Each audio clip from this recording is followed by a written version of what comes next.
distort.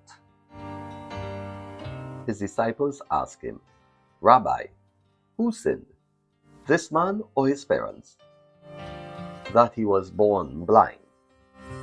John chapter 9, verse 2. Friday of the third week of Lent. In ancient Israel, sickness and physical disability were thought to be a direct consequence of sin.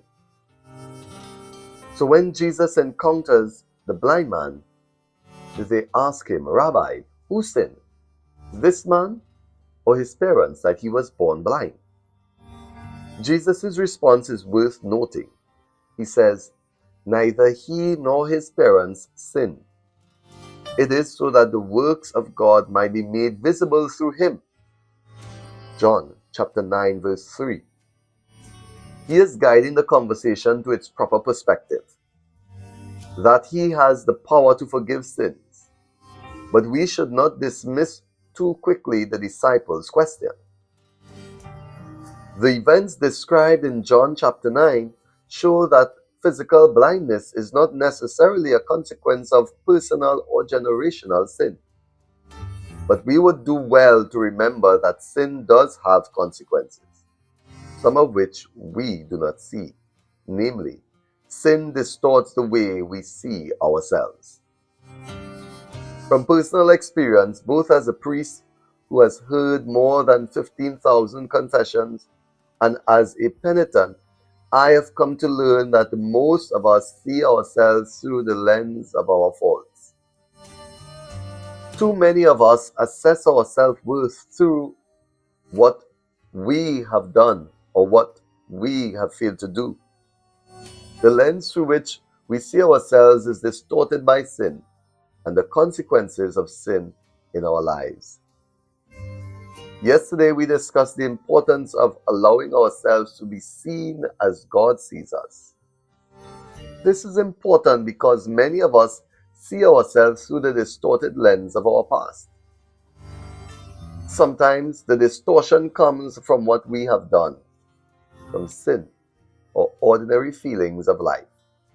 Sometimes the distortion comes from what we have failed to do or from things that did not happen. Sometimes the distortion is because we internalize ways we have failed to meet our own expectations or the expectations of other people.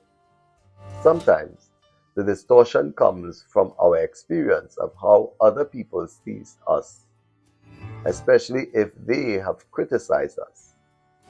We can be labeled by people, by circumstances in which we were raised, or by the superficial labels of our secular culture. Trust the process. How do you see yourself?